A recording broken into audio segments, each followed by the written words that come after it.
Hello, ladies and gentlemen.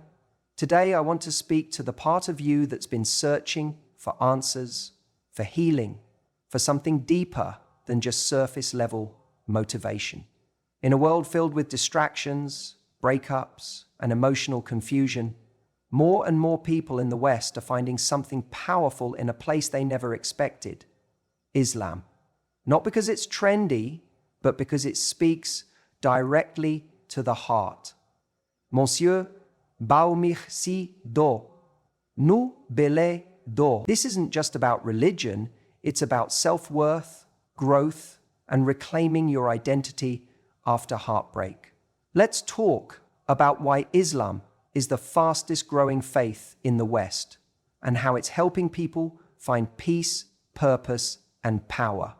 There's something quietly powerful happening in the world right now, and most people don't even realize it. In the middle of all the chaos, social media noise, 24/7 news, endless dating apps, political division, people in the West are beginning to do something they haven't done in a long time.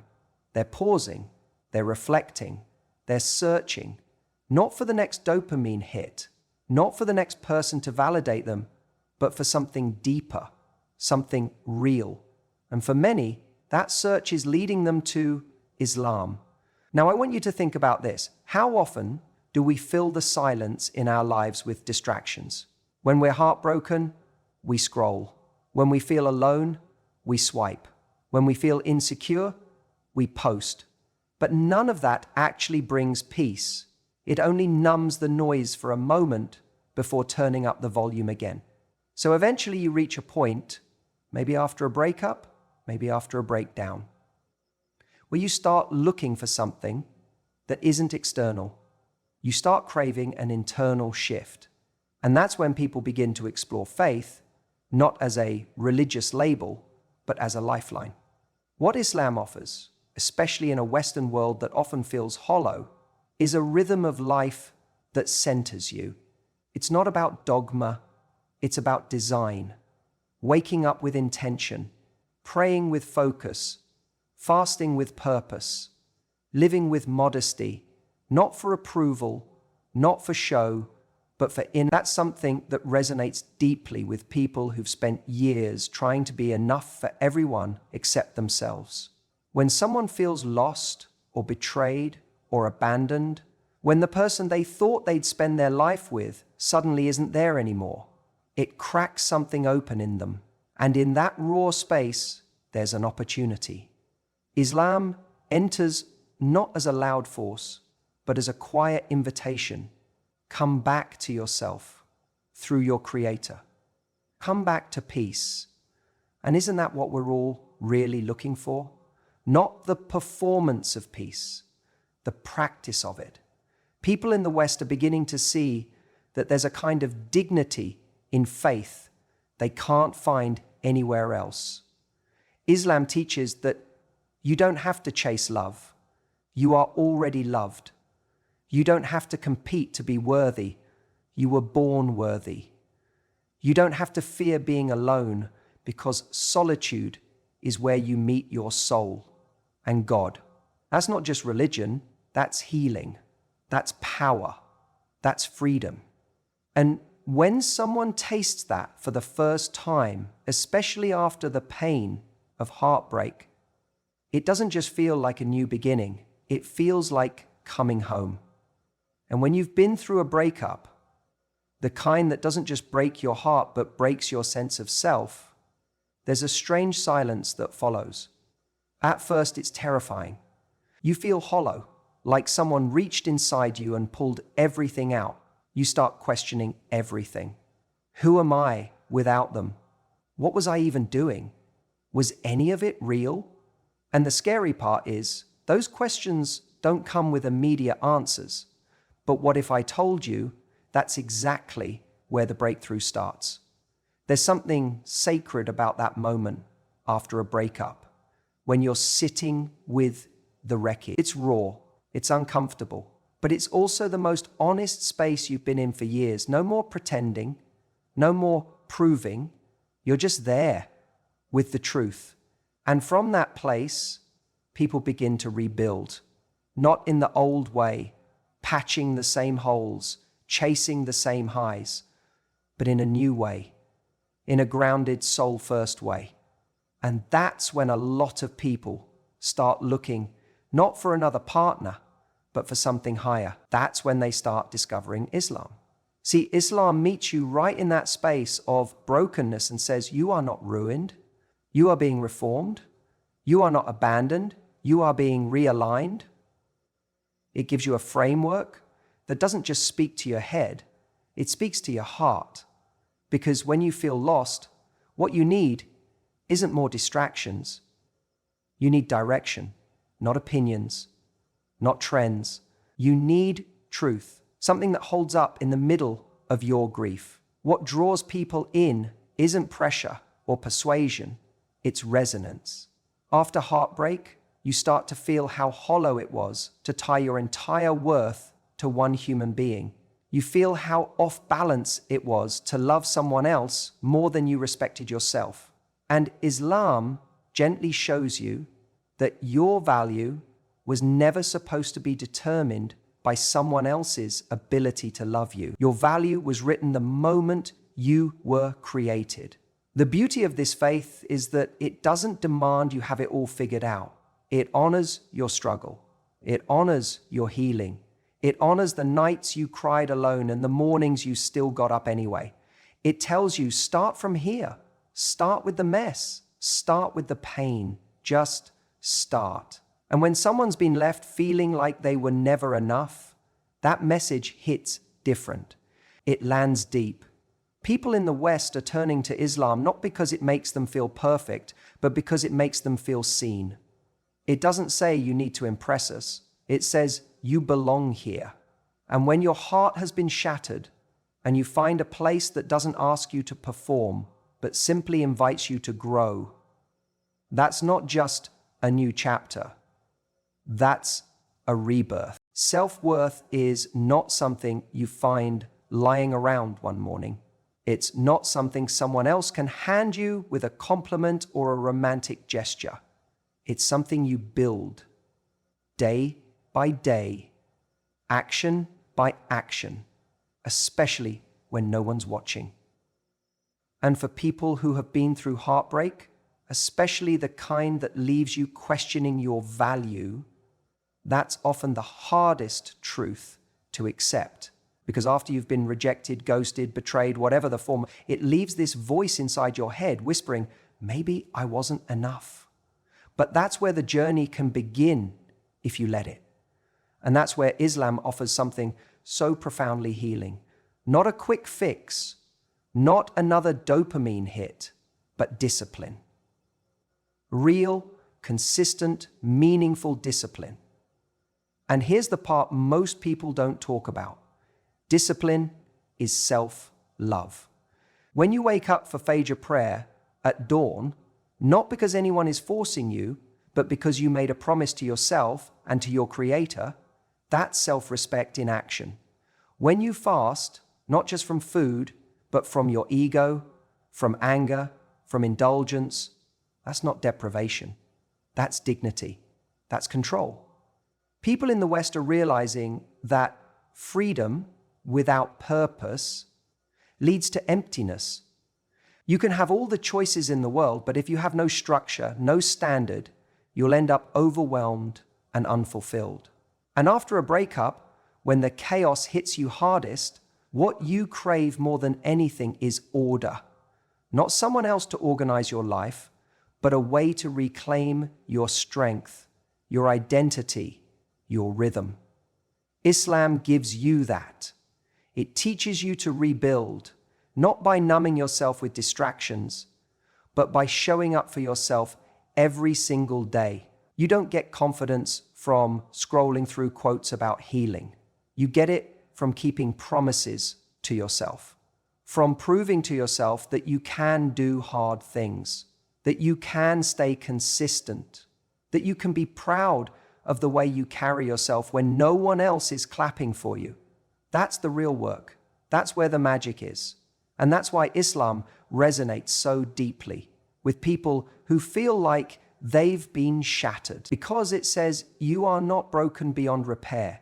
You just haven't practiced loving yourself in the way that lasts. And loving yourself doesn't always look like bubble baths and affirmations. It looks like accountability. It looks like growth. It looks like discipline. When someone who's been torn apart by love steps into this kind of structure, something shifts. They no longer chase validation. They live with value. They no longer need someone else to tell them who they are. They already know. And when you reach that point, when you feel that kind of strength, you're not just healing from a breakup. You're evolving beyond it.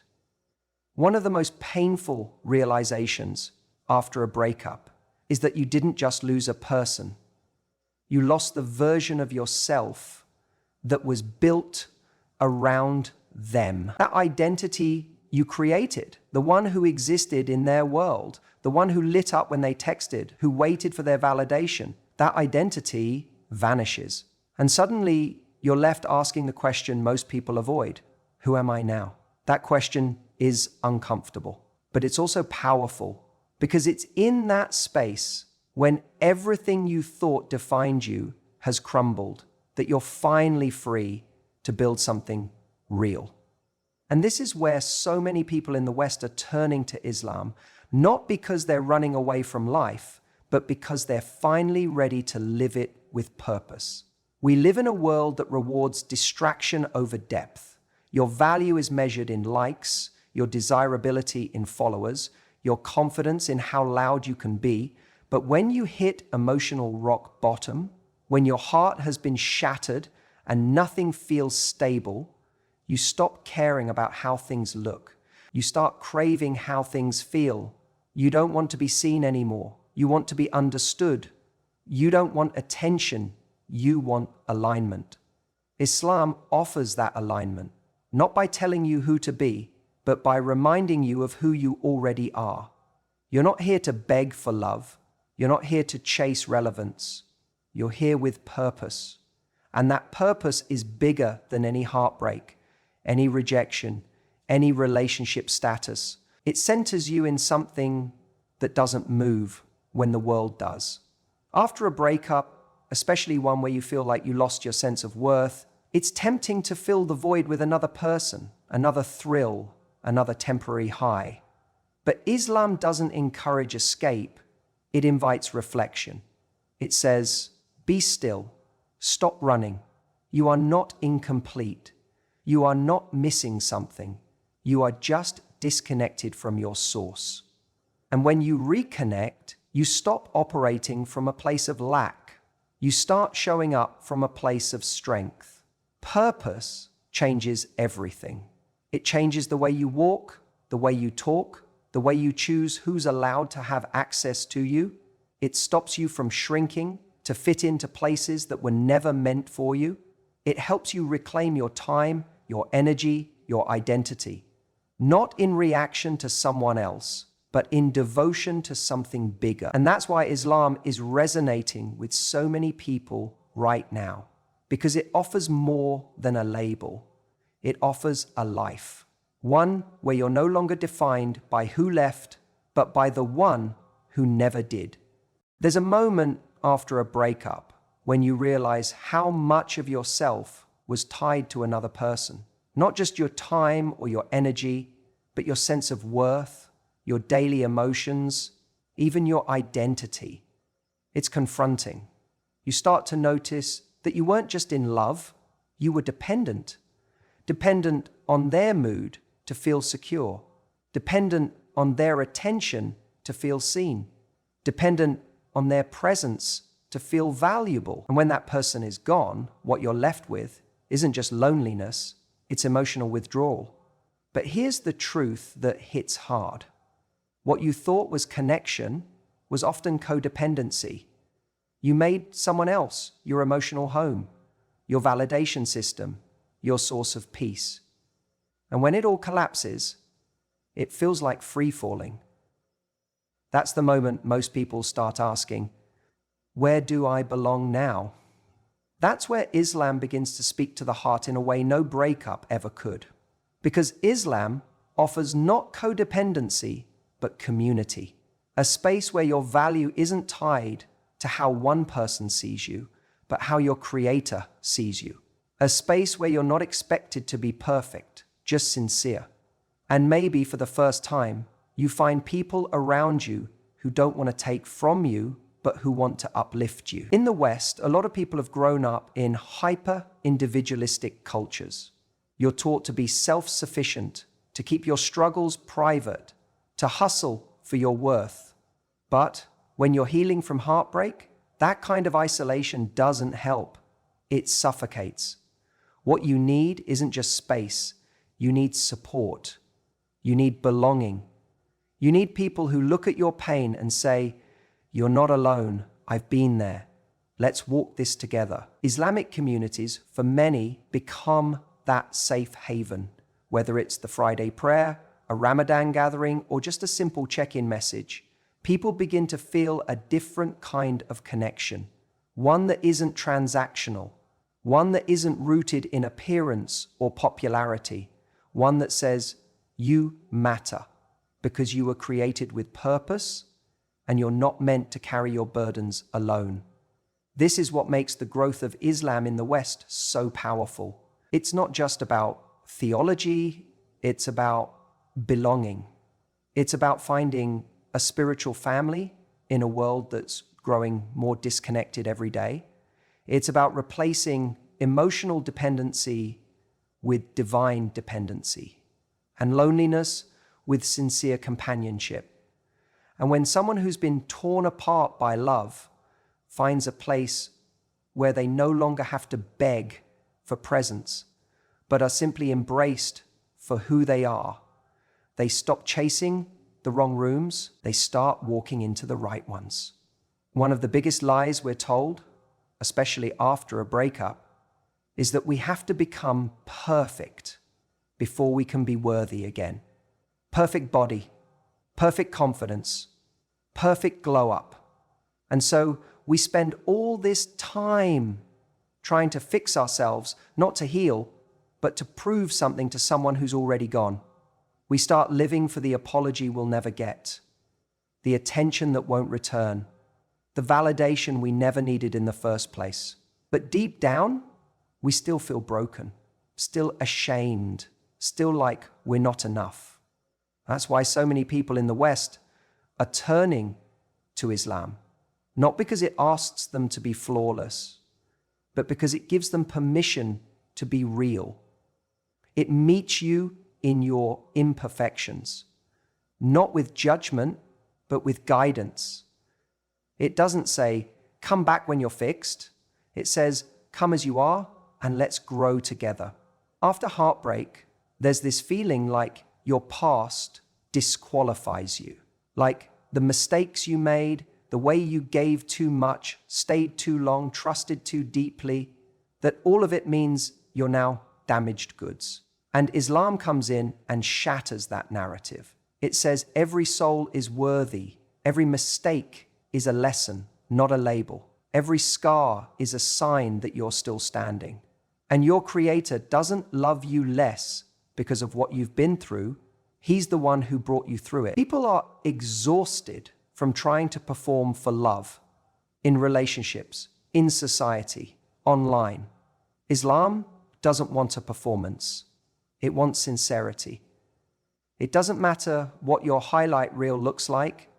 What matters is your intention, your heart, your effort, the fact that you're showing up even when it's hard. That's where real worth lives.